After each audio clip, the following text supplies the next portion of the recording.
Hello everyone, कैसे हैं आप सब। आई होप दैट आप लोग अच्छे होंगे। आज के वीडियो में हम लोग देखने वाले हैं केमिस्ट्री क्लास 12 के विद्यार्थी के लिए वन शॉट यानी कि बिलियन चैप्टर का हम लोग क्या करने वाले हैं, वन शॉट को देखने वाले हैं। यदि आप लोग अपना बोर्ड का एग्ज़ाम 2025 में देने वाले हैं तो आप बिल्कुल सही चैनल पर आए हैं, क्योंकि इस चैनल पर ना सभी सब्जेक्ट के मोस्ट इम्पोर्टेंट क्वेश्चन को बताया जा रहा है, ठीक है, जिससे कि आप लोग हमारे चैनल से पढ़ के 95% प्लस मार्क्स ला सकते हैं, ठीक है।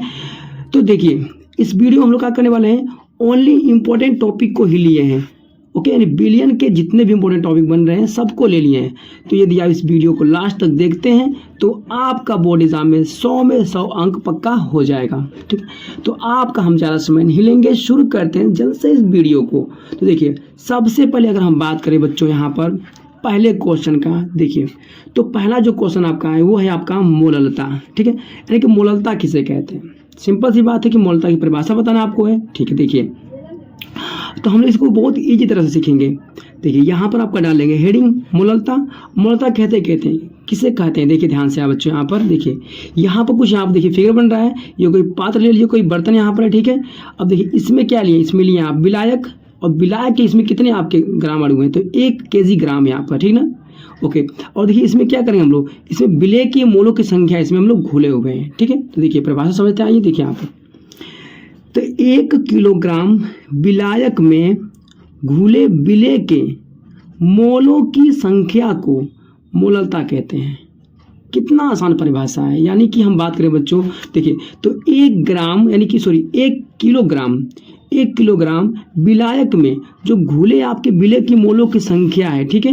यानी देखिए यहाँ विलेय, यहाँ पर क्या आपका पूरे विलायक में जो विलेय के मोलों की संख्या जो घुली हुई है इसमें, ठीक है, उसी को हम लोग कहते हैं मोललता, ओके। देखिए इसे एम डैश से दर्शाते हैं, यानी कि एम डैश से प्रदर्शित करते हैं। थोड़ा सा आगे बढ़ते हैं, देखिए यहाँ पर ध्यान से बच्चों, यहाँ पर लिखे हैं मोललता, ठीक है। मोललता को बराबर कितना होता है, तो विलेय के मोल बटे में विलायक का भार, ठीक है। अब विलेय के मोल को लिखते हैं स्मॉल एन से, अब विलायक का जो भार होता है वो होता है आपका केजी में, ठीक है, गुड। आगे देखिए थोड़ा सा अगर हम इस फॉर्मूले को बनाना चाहें अच्छी तरह से, देखिए तो मोललता यहाँ पर इसको लिखते हैं एम डैश इक्वल टू, हम बच्चे अच्छी तरह से जानते हैं कि जो हम लोग का जो मोल होता है, मोल का फॉर्मूला वो क्या होता है, तो एन बराबर कितना होता है, तो भार बटा में अणु भार, यानी कि स्मॉल डब्ल्यू बटा में स्मॉल एम होता है। तो हम लोग क्या करेंगे बच्चों, देखिए जहाँ पर आपका मोल है, यानी कि जहाँ पर आपका स्मॉल एन है, वहाँ पर क्या कर देंगे हम लोग W/m रख देंगे। देखिए यहाँ पर n था तो हम लोग यहाँ पर W/m रख दिए हैं, ठीक है। उसके बाद हो क्या होगा आपका, या केजी में था आपका, तो हमें इसे ग्राम में करना, तो क्या करेंगे 1000 से गुणा कर दीजिए, तो 1 kg ग्राम में हो गया आपका। अब देखिए अब इस W क्या करेंगे, W कहाँ जाएगा आपका, तो W जाएगा इस M के पास। देखिए यहाँ पर हम लोग क्या किए इसको, देखिए केवल W को M के पास लेके चले गए, ये बन का फॉर्मूला आपका तैयार हो गया, ठीक है। यानी कि मोललता का फॉर्मूला आपका यही तो है, एम डैश इक्वल टू विलेय, यानी कि स्मॉल W बटा में स्मॉल एम गुणे कैपिटल W, और जो ग्राम लिए हैं गुणे 1000 आपका।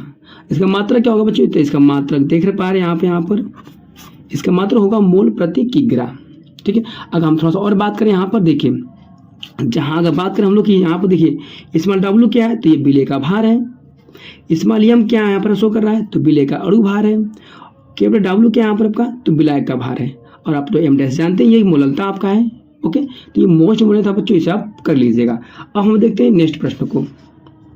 देखिए हम लोग का यहाँ पर जो अगला प्रश्न है बच्चों, यहाँ पर देखिए मोल प्रभाज, जिसे मोल अंश भी कहते हैं, की परिभाषा दीजिए।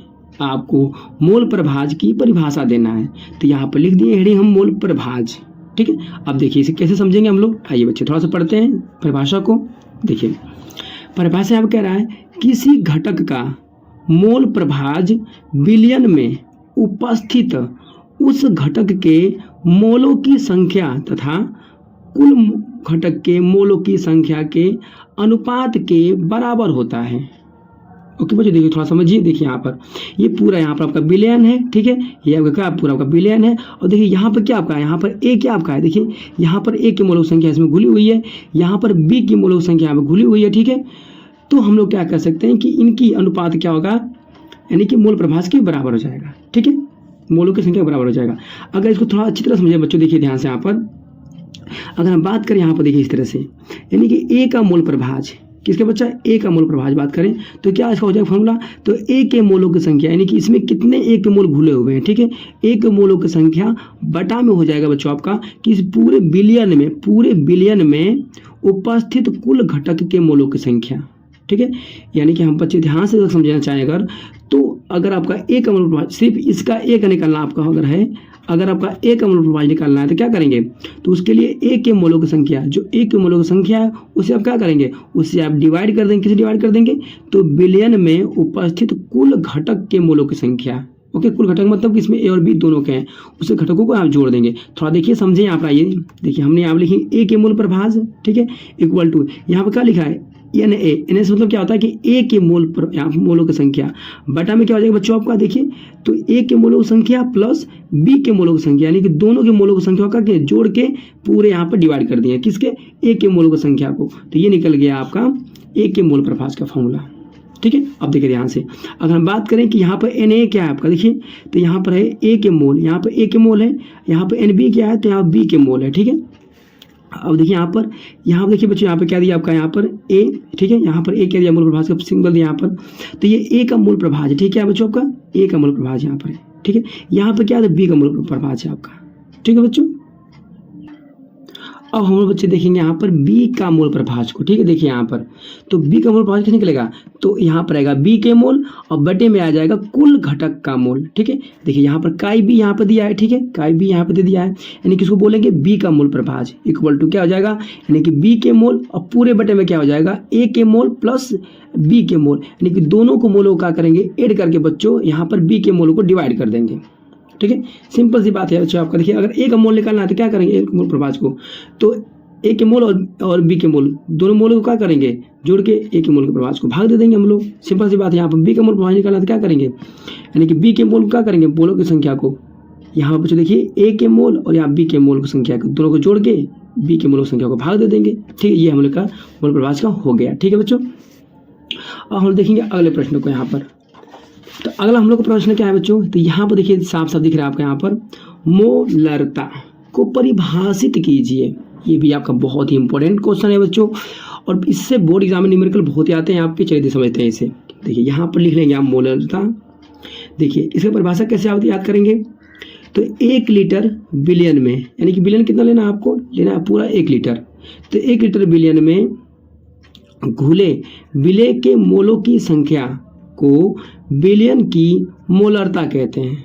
बहुत आसान है बच्चों, देखिए ध्यान से फिर समझ लीजिए। आइए देखिए बिलियन के 1 मोल ले लेंगे, सॉरी बिलियन के 1 लीटर मोल ले लेंगे, ठीक है, बिलियन के 1 लीटर मोल ले लीजिए, इसमें जितने विलय के मोलों की संख्या घुल रही है, विलय के मोलों की संख्या जितनी इसके अंदर घुल रही है उसी को बोलते हैं हम लोग है मोलरता, यानी कि 1 लीटर बिलियन में उपस्थित विलय के मोलों की संख्या को ही क्या कहते हैं, मोलरता कहते हैं, ठीक है बच्चों। अब देखिए इसे दर्शाते हैं कैपिटल एम से दर्शाते हैं इसे मोलरता को, ठीक है। और देखिए आगे हम बात करें मोलरता का फॉर्मूला क्या होता है, तो ये होता है विलय के मोल बटे में बिलियन का आयतन, ओके। विलय के मोल को लिखते हैं स्मॉल एन से और बिलियन का आयतन को लेते हैं हम यहाँ पर देखिए भी से लिखते हैं, लेकिन यहाँ पर विलय के आयतन कैसे लेंगे, 1 लीटर लेंगे हम लोग, यानी कि बिलियन का आयतन कितना है आपका पूरा 1 लीटर है, ठीक है बच्चों, ठीक है सर। अब देखिए हम लोग जानते हैं एन बराबर क्या होता है, तो भार बटा में अणु भार होता है, क्या होता है भार बटे में अणु भार, तो एन के बराबर तो भार बटा में अणु भार हो गया, तो हम लोग क्या करेंगे जहाँ एन दिया वहाँ पे एन का मान लाकर यहीं पर रख देंगे, रख दीजिए। देखिए यहाँ पर अगर यहाँ पे एन के यहाँ रखेंगे तो यहाँ पर क्या हो जाएगा, यानी कि भार बटे में अणु भार, यानी कि स्मॉल टाउल बटा में स्मॉल एम हो गया, एन क्या रख दिए। अब देखिए भी क्या करेगा, ये भी बच्चों आपका स्मॉल एम के पास चला जाएगा, देखिए यहाँ पर भी क्या किया है, तो भी देखो स्मॉल एम के पास चला गया है, ठीक है। और देखिए यहाँ पर हमने ले लिए एम एल में 1 लीटर लेंगे, ठीक है, 1 लीटर को अगर हम चेंज किए हैं एम एल में तो 1000 से गुणा कर दीजिए, ठीक है, तो ये बन के फॉर्मूला आपका तैयार हो गया, यानी कि मोलरता बराबर क्या होता है, तो देखिए यहाँ पर ये विलय का भार है आपका, ठीक है, बटा में क्या आपका विलय का अणु भार गुणे आपका विलय का आयतन रहेगा, विलयन का आयतन वो भी रहेगा एम एल में 1000 से गुणा कर दीजिएगा। यहाँ पर उसको शो कर रहा है आपका, यहाँ पर स्मॉल डब्ल्यू क्या है, तो विलय का भार है, यहाँ पर स्मॉल एम क्या है, तो विलय का अणु भार है, यहाँ पर आयतन क्या है, यहाँ पर भी दिया आपको, ये क्या है विलयन का आयतन है आपका, वो भी लेना आपको एम एल में। तो मेरे प्यारे बच्चों ये फॉर्मूला आप याद कर लीजिएगा, ठीक है, इस पर न्यूमेरिकल आपका आता है। तो ये हम लोग को हो गया मोलरता। अब हम लोग देखेंगे बच्चों अगला क्वेश्चन को, जो अगला प्रश्न हम लोग का बहुत ही इंपॉर्टेंट है आपका, कौन सा देखिए ध्यान से यहाँ पर, हम लोग का अगला प्रश्न बच्चों यहाँ पर है, देखिए यहाँ पर ध्यान से कि हेनरी का नियम, ठीक है बच्चों, क्या आपका हेनरी का नियम लिखिए तथा इसकी सीमाएं व अनुप्रयोग लिखिए। क्या करना है बच्चों, अब इनकी सीमाएं और अनुप्रयोग लिखना है आपको। ठीक है, देखिए ध्यान से, तो हम लोग यहाँ पर लिख लेंगे आंसर। ठीक है बच्चों, आंसर हो गया। हम लोग आगे बढ़ते हैं, यहाँ पर लिखेंगे हेनरी के नियम के अनुसार। ठीक है, हेनरी का नियम कहता क्या है, देखते हैं यहाँ पर। देखिए, तो यहाँ पर कह रहा है स्थिर ताप पर, कैसे बच्चों, स्थिर ताप पर किसी गैस की द्रव में विलेयता गैस के दाब के समानुपाती होती है।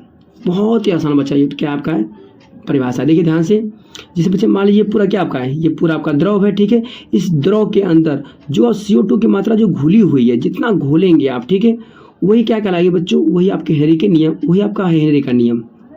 हम बात करें तो आप देखे होंगे बच्चों, यहाँ पर जो आपका कोल्ड ड्रिंक आता है, जैसे मान लीजिए पेप्सी जो होता है आपका, या स्प्राइट जो होता है आपका, जो कोल्ड ड्रिंक होता है बच्चों, जो कोल्ड ड्रिंक आप पीते हैं ना, ठीक है, तो कोल्ड ड्रिंक में देखेंगे ना, तो उसमें जो ठंडी जो आप देखेंगे, तो कभी उसको खोलेंगे तो बहुत तेजी से उसमें से गैस निकलेगा।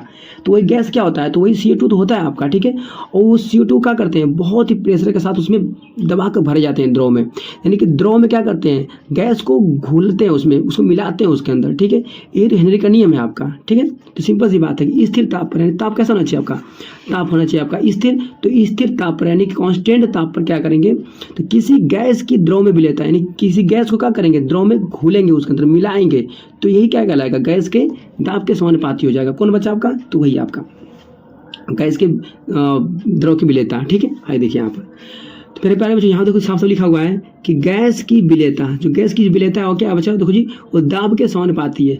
यानी कि जितना ही आप क्या करेंगे, गैस की विलेयता अगर क्या करना है, अगर मिलाना है, ज़्यादा गैस मिलाना है, तो ज़्यादा दाब भी देना पड़ेगा आपको। मतलब जितना आपको द्रव में गैस को घोलना है, उतना ही क्या करना पड़ेगा, उतना ही आपको दाब देना पड़ेगा। ठीक है, यानी कि दाब बढ़ाएंगे तो गैस की विलेयता भी क्या होगी, द्रव में बढ़ जाएगी। ठीक है, और देखिए गैस की विलेयता को लिखते हैं स्मॉल m से, और देखिए दाब को लिखते हैं P से। अगर यहाँ पर देखिए समानुपाती की चिन्ह यहाँ पर है, क्योंकि यहाँ पर m क्या है, समानुपाती P है, तो समानुपाती चिन्ह जब यहाँ से हटाएंगे तो हम लोग का लगेगा नियतांक, जिसे बोलते हैं KH। ठीक है, ये हो जाएगा m = KH × P। अब बच्चों देखिए ध्यान से, यहाँ पर हम बात करें जहाँ m क्या आपका है, देखिए यहाँ पर m क्या है, तो m घुली हुई गैस की मात्रा, यानी कि उस द्रव में कितनी घुली हुई गैस की मात्रा है। ओके, और देखिए KH क्या है बच्चों, तो KH आपका है हेनरी नियतांक। ठीक है, हेनरी नियतांक है बच्चों आपका।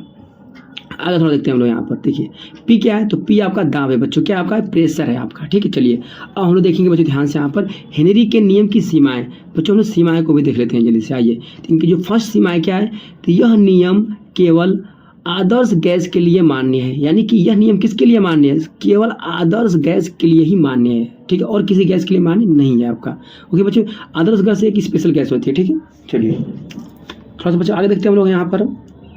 देखिए अगला क्या कह रहा है आपका, कि इसमें विलयन का ताप बहुत कम होना चाहिए। कैसा होना चाहिए बच्चों, तो इसमें विलयन का ताप बहुत कम होना चाहिए। ठीक है, चलिए सेकेंड हो गया, थर्ड देखते हैं बच्चों हम लोग। गैस की विलेयता बहुत अधिक नहीं होनी चाहिए, यानी कि गैस को ना बहुत ज़्यादा मात्रा में नहीं घोलना है उसके अंदर। ठीक है, यानी कि गैस की विलेयता बहुत अधिक नहीं होनी चाहिए आपका। ठीक है, अगला देखते हैं हम लोग यहाँ पर डी वाला, यह नियम उन गैसों पर लागू नहीं होता है जो विलायक से क्रिया नहीं करते हैं। ठीक है, यानी कि यह नियम उन गैसों पर लागू होता है, तो बच्चे ये नियम उन गैसों पर लागू होता है, उन गैसों पर लागू होगा जो विलायक से क्रिया नहीं करती हैं। ठीक है, यानी कि ऐसी गैस को नहीं लाना है जो विलायक से क्रिया कर दें। ठीक है, विलायक से क्रिया नहीं होनी चाहिए। जैसे हमारे पानी आपका है, पानी जो है आपका, और गैस ले लीजिए, तो पानी क्या है, विलायक है आपका। ठीक है, तो विलायक से कोई भी जैसे गैस से रिएक्शन नहीं करना चाहिए, उसी की बात कर रहा है। तो रिएक्शन कर देगा ना, तो वो आपका हेनरी का नियम लागू नहीं होगा। सिंपल सी बात है। ठीक है, यानी कि विलायक से क्रिया नहीं करनी चाहिए, तभी आपका हेनरी का नियम लागू होगा आपका। ओके बच्चा, आगे देखिए हम थोड़ा यहाँ देख लेंगे हेनरी के नियम के अनुप्रयोग। यहाँ पर देखिए क्या लिखा है, हेनरी के, यहाँ पर के लिखा है। ठीक है ना, यहाँ पर नियम लिखा था। ठीक है, यहाँ पर हेनरी के नियम के अनुप्रयोग। ओके बच्चे, देखिए देख लेते हैं हम लोग यहाँ पर किसका अनुप्रयोग क्या है, इसका कहाँ कहाँ यूज कर सकते हैं। देखिए बच्चे ध्यान से, यहाँ पहला पॉइंट है शीतल पेय पदार्थ में। शीतल पेय पदार्थ मतलब वही कोल्ड ड्रिंक तो है आपका। शीतल मतलब कि जो ठंडा जो पीने वाला पदार्थ है, जैसे कि कोल्ड ड्रिंक आपका है, ड्यू है, माउंटेन ड्यू आपका है, थम्सअप है, स्प्राइट है, इनमें पेय पदार्थों में इसका प्रयोग करते हैं। आगे देखिए सेकंड पॉइंट यहाँ पर, अधिक ऊंचाई पर ऑक्सीजन टैंक में, यानी कि किसी व्यक्ति को बहुत पहाड़ पर चढ़ना है। ठीक है ना, बहुत पहाड़ पर चढ़ना, ऊपर चढ़ना है, तो उसमें क्या करेंगे बच्चों, तो इसका हेनरी का नियम का प्रयोग कर लेंगे ऑक्सीजन टैंक में। ठीक है, तो अधिक ऊंचाई पर ऑक्सीजन टैंक में भी क्या करते हैं, यानी कि हम लोग क्या करते हैं बच्चों, वहाँ पर ऑक्सीजन की मात्रा क्या होती है वहाँ पर, जैसे कि जितना ही दाब बढ़ेगा उतना ही क्या होती है, उतना ही गैस की मात्रा घुल जाती है उसके अंदर। ठीक है, आगे बढ़ते हैं। आगे देखिए बच्चे सी पॉइंट क्या आपका, गोताखोर द्वारा, यानी कि इसका प्रयोग कहाँ करते हैं, तो गोताखोर द्वारा प्रयोग करते हैं बच्चे। ठीक है, यानी कि जो लोग अधिक ऊंचाई पर जाते हैं वो भी इसका प्रयोग करते हैं। ठीक है, और जो गोताखोर भी क्या करते हैं, जो समुद्र में जाते हैं गोताखोर तो भी इसका प्रयोग करते हैं। ठीक है, हेनरी के नियम का है। आगे बच्चों हम लोग ये प्रश्न समाप्त हुआ, हम लोग नेक्स्ट प्रश्न देखेंगे। अब नेक्स्ट प्रश्न हम लोग का बहुत इंपॉर्टेंट है, देखते हैं। देखिए हम लोग का अगला जो प्रश्न है बच्चों वो क्या कह रहा है आपका, कि राउल्ट का नियम तथा उसकी सीमाएं लिखिए। ओके बच्चों, देखिए ध्यान से, आपका यहाँ पर हो जाएगा आपका राउल्ट के नियम। देखिए क्या कह रहा है आपका, तो किसी विलायक में कोई अवाष्पशील विलेय पदार्थ घोलने पर उसके वाष्प दाब में आपेक्षिक अवनमन विलेय के मोल प्रभाज के बराबर होता है। बहुत ही आसान है बच्चों, देखिए ध्यान से देखिए, यहाँ थोड़ा समझिए। देखिए यहाँ पर कोई विलायक आपका है, ठीक है, और इस विलायक में क्या करेंगे हम लोग, कोई अवाष्पशील विलेय पदार्थ घोलेंगे। अवाष्पशील मतलब कि ऐसा विलेय घोल जो कि जल्दी से मतलब वाष्पशील ना हो, जैसे कि वो वाष्प बन के उड़ ना जाए। जैसे होता है ना, जैसे पानी है, पानी गर्म करेंगे तो वाष्प बन के उड़ जाएगा आपका। ठीक है, तो वाष्प नहीं बनना चाहिए, वाष्प बन के उड़ना नहीं चाहिए पूरा। तो उसकी बात कर रहा है कि एक विलायक है, विलायक में क्या करेंगे हम लोग, अवाष्पशील विलेय पदार्थ ले लेंगे। जैसे चीनी ले लीजिए, ठीक है, चीनी क्या होगा, विलेय बन के वो अवाष्पशील पदार्थ थोड़ी होगा, थोड़ी उड़ पाएगा आपका। ठीक है, तो विलेय यहाँ विलायक हो गया, पानी विलायक हो गया, चीनी क्या हो गया आपका, विलेय हो गया। ठीक है, तो उसी की बात कर रहा है कि विलायक में क्या करेंगे, अवाष्पशील विलेय पदार्थ को घोल देंगे। ठीक है, तो क्या होगा बच्चों, तो देखिए तो यहाँ पर साफ लिखा हुआ है कि वाष्प दाब में आपेक्षिक अवनमन जो होगा, यानी कि जो आपेक्षिक जो कमी होगी वो क्या होगी, विलेय के मूल प्रभाज के बराबर हो जाएगी। ठीक है, विलेय के मूल प्रभाज के बराबर हो जाएगी। अगर हम राउल्ट के नियम का अगर बच्चों फॉर्मूला देखें, देखिए यहाँ पे क्या है, ये P0 है, इसमें से हम लोग क्या करेंगे, PS को घटा देंगे, बटे में आपका P0 इक्वल टू N बटे में क्या आपका N प्लस कैपिटल N आपका। ठीक है, ओके बच्चों, आगे देखिए ध्यान से, यहाँ पर ये पूरा फॉर्मूला हो गया। यदि मान लीजिए फॉर्मूले को अगर हम चेंज करें, यदि बात करें कि यदि विलेन आपका तनु विलेन हो, विलेन कैसा हो, तनु हो, तो क्या करेंगे, तो देखिए पहले तनु विलेन जो होता है ना, तो N का मात्रा क्या होता है, स्मॉल n का मात्रा कैपिटल N से बहुत ही कम होता है। स्मॉल n की मात्रा कैपिटल N से बहुत ही कम होता है। तो मतलब कि यहाँ पर बच्चों देखिए बात करें हम लोग, तो देखिए क्या होगा आपका, स्मॉल n की मात्रा n से बहुत कम है, तो यहाँ से n का मात्रा हट जाएगा यहाँ से आपका, जब बहुत कम है तो। ठीक है, चलिए तो फॉर्मूला क्या बन जाएगा बच्चों आपका, तो P0 माइनस PS बटा में P0 इक्वल टू N बटा में N, यानी कि N में क्या था, देखिए यहाँ पर N में आपका N स्मॉल n जुड़ा हुआ था, लेकिन N यहाँ पर बहुत ही छोटा है तनु विलेन के लिए, तो N यहाँ से जुड़ेंगे तो भी N ही मिलेगा आपका। ठीक है, अब देखिए ध्यान से, यहाँ पर हम बच्चे जानते हैं अच्छी तरह से कि स्मॉल n बच्चे स्मॉल n के बराबर क्या होता है, यानी कि स्मॉल W बटा में स्मॉल m, तो हम लोग जहाँ स्मॉल n है वहाँ पर स्मॉल W बटा में स्मॉल m रख देंगे, और देखिए जहाँ पर कैपिटल आपका बड़ा N है वहाँ क्या रख देंगे, कैपिटल W बटा में कैपिटल M कर देंगे। ठीक है, अब ला कर यहीं पर मान को पुटअप करेंगे, यहाँ पर स्मॉल n क्या करेंगे, स्मॉल W स्मॉल m, और कैपिटल N क्या करेंगे हम लोग, कैपिटल W कैपिटल M लाकर पुटअप करेंगे। जब करेंगे बच्चों देखिए यहाँ इतना बना, अब देखिए ये जो आपका कैपिटल M कहाँ जाएगा स्मॉल W के पास, और कैपिटल W कहाँ जाएगा, स्मॉल m के पास जाएगा। तो मेरे प्यारे बच्चों ये फॉर्मूला बनकर आपका तैयार हो जाएगा। ठीक है, अगर हम बात करें बच्चों यहाँ पर देखिए तो P0 क्या है, देखिए इस फॉर्मूले में आपका P0 क्या है इसको समझ लेते हैं। तो मेरे प्यारे बच्चों P0 जो है क्या है, शुद्ध विलायक का वाष्प दाब है। क्या बच्चों, शुद्ध विलायक का वाष्प दाब है। और PS क्या है, तो विलयन का वाष्प दाब है। किसका बच्चों है, विलयन का वाष्प दाब है। तो स्मॉल W क्या है आपका, तो विलेय का भार है। कैपिटल W क्या है बच्चों आपका, तो विलायक का भार है। ठीक है, अगर स्मॉल m की बात करें तो स्मॉल m क्या है बच्चों, तो स्मॉल m जो है विलेय का अणु भार है आपका।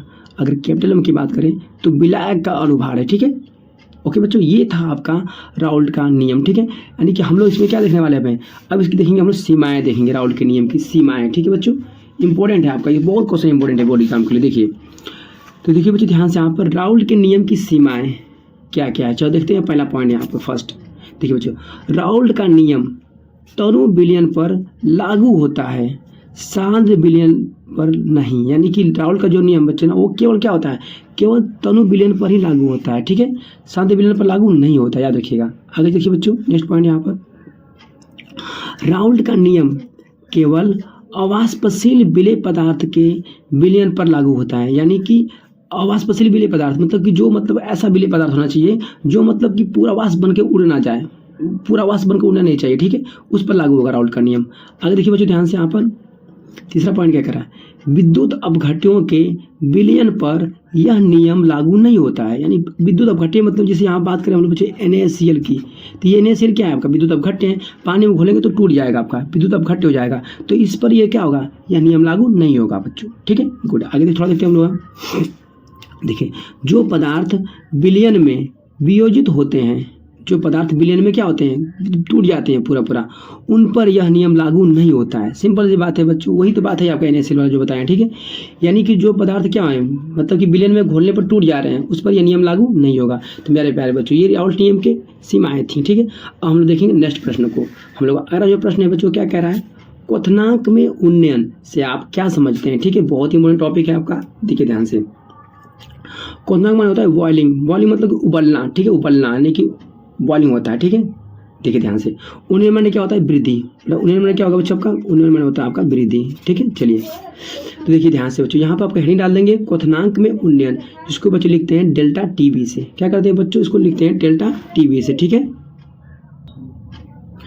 देखिए बच्चों यहाँ पर क्वथनांक में उन्नयन को, ठीक है, यहाँ डेल्टा टीबी से दर्शाते हैं। देखिए इसकी परिभाषा क्या कह रहा है, किसी विलायक में कोई अवाष्पशील विलेय पदार्थ घोलने पर क्वथनांक में होने वाली वृद्धि को क्वथनांक में उन्नयन कहते हैं। सिंपल सी बात है बच्चों। जैसे मान लीजिए कोई आपका विलायक है, ठीक है, इस विलायक में क्या करेंगे हम लोग, अवाष्पशील विलेय पदार्थ को घोल देंगे। ठीक है, घोलने पर क्या होगा, तो इसके क्वथनांक में जो वृद्धि होगी, इसके क्वथनांक में यानी कि जो बॉइलिंग पॉइंट में वृद्धि हो गई। ठीक है, तो उस वृद्धि को ही क्या कहेंगे बच्चों, हम लोग क्वथनांक में उन्नयन कहेंगे। मान लीजिए कोई आपका मान लीजिए 50 डिग्री सेल्सियस है और इसको अवाष्पशील विलेय पदार्थ को घोल दिए, और क्या होगा 50 डिग्री सेल्सियस से 50 डिग्री सेल्सियस से बच्चों आपका बढ़ के क्या हो गया 60 डिग्री हो गया, तो क्या कहेंगे 10 डिग्री नहीं बढ़ गया आपका, बढ़ गया आपका, तो वही क्या हो गया, क्वथनांक में क्या हो गई, वृद्धि हो गई। यही कहलाता है आपका क्वथनांक में उन्नयन।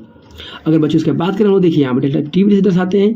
इसका फॉर्मूला होता है 1000 गुणे KB गुणे, यहाँ पर क्या लिखेंगे बच्चों हम लोग, स्मॉल W बटे में स्मॉल m गुणे कैपिटल W ग्राम में रहेगा। ठीक है, देखिए ध्यान से बच्चों, अगर हम बात करें कि यहाँ पर डेल्टा टीबी क्या है, तो बच्चों ये क्या है, क्वथनांक में उन्नयन है आपका, उन्नयन मतलब वृद्धि है। ठीक है, अगर बच्चों यहाँ पर KB की बात करें कि यहाँ पर KB क्या है, तो ये आपका है मोलल उन्नयन स्थिरांक है। क्या है बच्चों, मोलल उन्नयन स्थिरांक है। अगर स्मॉल W की बात करें तो स्मॉल W क्या है आपका, तो विलेय का भार है। क्या बच्चों, स्मॉल W विलेय का भार है। अगर हम बात करें स्मॉल m क्या है आपका, तो स्मॉल m क्या है बच्चों, तो विलेय का अणु भार है। क्या है, विलेय का अणु भार है। अगर हम वही बात करें कैपिटल W क्या शो कर रहा है, तो विलायक का भार शो कर रहा है बच्चों। ठीक है, इस पर आपका न्यूमेरिकल भी आते हैं बोर्ड एग्जाम में, तो इसे आप तैयार कर लीजिएगा। ठीक है बच्चों, अब हम लोग देखेंगे नेक्स्ट टॉपिक को। देखिए बच्चों, हम लोग का जो नेक्स्ट टॉपिक है वो क्या है, तो ये है हिमांक में अवनमन। क्या है बच्चों, तो ये हिमांक में अवनमन। ये भी टॉपिक आपके बोर्ड एग्जाम के लिए बहुत ही इंपॉर्टेंट है, इसे ध्यान से आप समझ लीजिए। देखिए तो मेरे प्यारे बच्चों, यहाँ पर कह रहा है हिमांक में अवनमन से आप क्या समझते हैं। ठीक है, यहाँ पर आंसर लिख देंगे हम लोग, और हेडिंग रहेगा हिमांक में अवनमन। इसे लिखते हैं डेल्टा TF से, यानी कि हिमांक में अवनमन मतलब कि फ्रीजिंग में मतलब कमी हो जाएगा आपका, यानी कि जो फ्रीजिंग होता है ना, उसमें मतलब कोई वस्तु क्या होगी आपकी, और मतलब कि मान लीजिए बर्फ दे, बर्फ आपका जब पानी है आपका, तो पानी क्या हो गया, पानी आपका बर्फ बन गया, वही बात आपका है। ठीक है, देखिए यहाँ पर तो थोड़ा समझेंगे। यहाँ पर जब किसी विलेय पदार्थ को किसी विलायक में घोला जाता है, ठीक है बच्चों, जब किसी विलेय पदार्थ को क्या करेंगे हम लोग, विलायक में घोल देंगे, तो क्या होगा, तो विलायक का हिमांक यानी कि इसको बोलते हैं फ्रीजिंग, कम हो जाता है। हिमांक में उत्पन्न इस कमी को हिमांक में अवनमन कहा जाता है। क्या कहा जाता है बच्चों, हिमांक में अवनमन कहा जाता है। ठीक है, देखिए यहाँ पर आपका विलायक था बच्चों, आपका ये क्या था, विलेय था। जब इसको घोल देंगे तो क्या होगा, इसके बच्चे हिमांक में कमी आ जाएगी। जब कमी आ जाएगी तो ये होगा आपका हिमांक में अवनमन। ठीक है, देखिए इसको लिखते हैं डेल्टा TF से बच्चों, डेल्टा TF हो जाएगा आपका। ठीक है, इसको लिखते हैं इक्वल टू KF गुणे स्मॉल W गुणे 1000 बटे में आपका स्मॉल m गुणे कैपिटल W, क्वेश्चन में रहेगा आपका ग्राम में। ठीक है बच्चों, ध्यान समझिएगा। अगर बात करें यहाँ पर डेल्टा TF क्या है बच्चों, तो यहाँ पर डेल्टा TF है आपका हिमांक में अवनमन, जिसे हम लोग कमी कहेंगे। बच्चा KF क्या है यहाँ पर आपका, तो मोलल अवनमन स्थिरांक है। ठीक है, आगे थोड़ा देखिए बच्चों ध्यान से, यहाँ पर स्मॉल W क्या है, तो विलेय का भार है। ठीक है, स्मॉल m क्या है बच्चों, तो विलेय का अणु भार है, और कैपिटल W क्या है, तो विलायक का अणु भार है बच्चों। ठीक है, ये मोस्ट इंपोर्टेंट बच्चों से आप तैयार कर लीजिएगा, इस पर न्यूमेरिकल बोर्ड एग्जाम में आते हैं। ठीक है, चलिए हम आगे थोड़ा देखेंगे। हम यहाँ पर देखिए बच्चे अगला प्रश्न हम लोग क्या कर रहा है कि पराशर दाब को परिभाषित कीजिए। क्या कीजिए बच्चों, तो पराशर दाब को परिभाषित कीजिए। तो देखिए ध्यान से यहाँ पर हम यहाँ लिख देंगे पराशर दाब, इसको दर्शाते हैं पी या पाई से दर्शाते हैं, ठीक है। देखिए बच्चों देखिए ध्यान से पहले समझिए, कुछ यहाँ पर कुछ फिगर बनाए हैं। देखिए यहाँ पर बच्चों देखिए यहाँ पर क्या आपका है अर्धपारगम्य झिल्ली, ये क्या है बच्चों आपका अर्धपारगम्य झिल्ली है, ठीक है। देखिए ध्यान से इसकी इस तरफ क्या है तो अधिक सांद्रता है, ठीक है बच्चों, इस तरफ क्या है निम्न सांद्रता है, ठीक है, ओके गुड। अब देखिए बच्चों यहाँ पर आपका अधिक सांद्रता है, यहाँ पर आपका निम्न सांद्रता है, बस इतना समझ गए आप लोग, गुड। अब बच्चों ये क्या है अर्धपारगम्य झिल्ली है, ठीक है, यानी अर्धपारगम्य झिल्ली क्या होती है, तो बच्चे इसमें क्या होता है ना कि जो विलायक के जो मतलब अक्कड़ होते हैं बच्चों, वो क्या होते हैं निम्न सांद्रता से उच्च सांद्रता की तरफ जाते हैं, या अधिक सांद्रता से आप क्या करेंगे उच्च सांद्रता से निम्न सांद्रता की तरफ जाते हैं। थोड़ा देखते हैं बच्चे परिभाषा को, तब समझ में अच्छी तरह से आ जाएगा। देखिए परिभाषा क्या है आपका कि किसी विलायक के कणों का निम्न सांद्रता से, ठीक है, निम्न सांद्रता से उच्च सांद्रता की ओर अर्धपारगम्य झिल्ली द्वारा स्वतः प्रवाह प्रसारण कहलाता है। देखिए बच्चों यहाँ सिंपल सी बात कर रहा है कि देखो निम्न सांद्रता से उच्च सांद्रता की ओर अगर कोई मान लीजिए कोई विलायक है बच्चों, देखिए यहाँ पे क्या है विलायक के कण है, तो ये सभी क्या है विलायक कण है, ये क्या करेंगे जी तो अर्धपारगम्य झिल्ली से क्या करेंगे निम्न सांद्रता से उच्च सांद्रता की ओर क्या करेंगे प्रवाह होंगे, स्वतः ही प्रवाह होने लगेंगे। ये अधिक सांद्रता है, ये आपका निम्न सांद्रता है। बच्चे विलायक के कण क्या कर रहे हैं अपने ही खुद से ही आपने क्या कर रहे हैं स्वतः ही निम्न सांद्रता से उच्च सांद्रता की ओर जाना शुरू कर दे रहे हैं। विलायक के जो कण हैं वही कहलाएगा बच्चों आपका पराशर, ठीक है, पराशर कहलाएगा।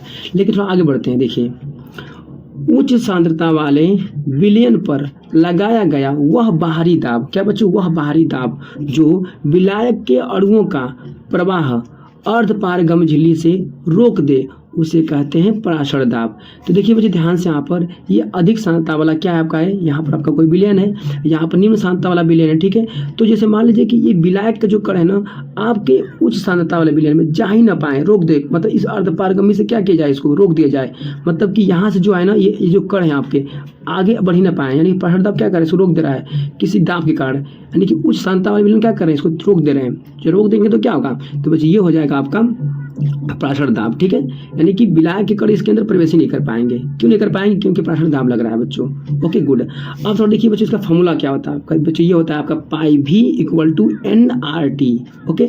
इससे हम लोग देखिए बच्चों यहाँ पर चूंकि हम लोग जानते हैं कि यहाँ पर देखिए यहाँ पर n क्या आपका है, n को देखिए यहाँ समझिए ध्यान से बच्चों, तो हम लोग यहाँ पर पाई को निकालेंगे तो भी को नीचे भेज दीजिए, तो n के बटा में पाई भी चला गया आपका इंटू कितना RT आपका इतना आ गया, ठीक है।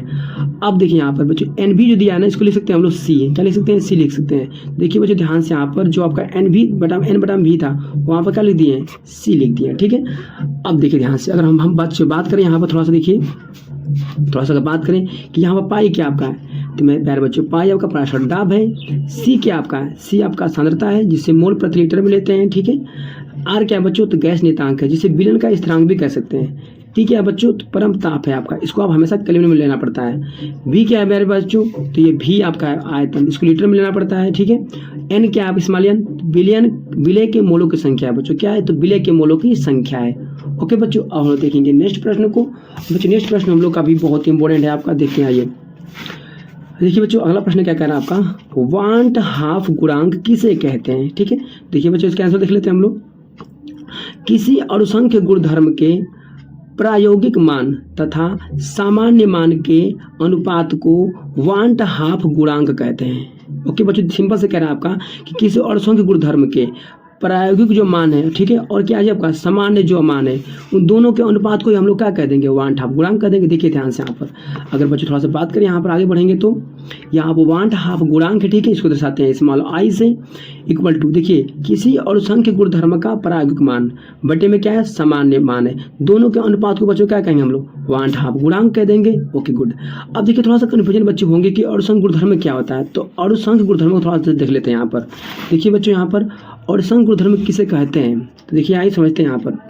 तो किसी विलयन का वह गुण जो विलय के कणों की संख्या पर निर्भर करता है, क्या करता है बच्चों तो विलय के कणों की संख्या पर निर्भर करता है, उसे अणुसंख्य गुणधर्म कहते हैं। क्या कहते हैं बच्चों, उसे अणुसंख्य गुणधर्म कहते हैं। और देखिए ये निम्न होते हैं, कौन बच्चे, और संख्य गुणधर्म निम्न होते हैं। कौन कौन, देखिए पहला बात करें अगर हम लोग, तो पहला आपका है वाष्प दाब में आपेक्षिक अवनमन। क्या है बच्चों, वाष्प दाब में आपेक्षिक अवनमन। ओके, देखिए इसका फॉर्मूला आप सब जानते हैं अच्छी तरह से कि P not minus P S बटा में पी नॉट इक्वल टू, यहाँ पर देखिए आई यहाँ पर क्या आपका है, और यहाँ पर क्या था, 1/2 गुणांक था, ठीक है। तो यहाँ पर हो जाएगा आई इंटू आपका यहाँ पर क्या था आपका, यहाँ पर कर लीजिए, यहाँ पर पाई साई बच्चों यहाँ पर, ठीक है ना, यहाँ पर काई रहेगा और काई थोड़ा सा बना लीजिए, चित्र बन जाएगा, काई का चिन्ह, ठीक है, याद रखिएगा।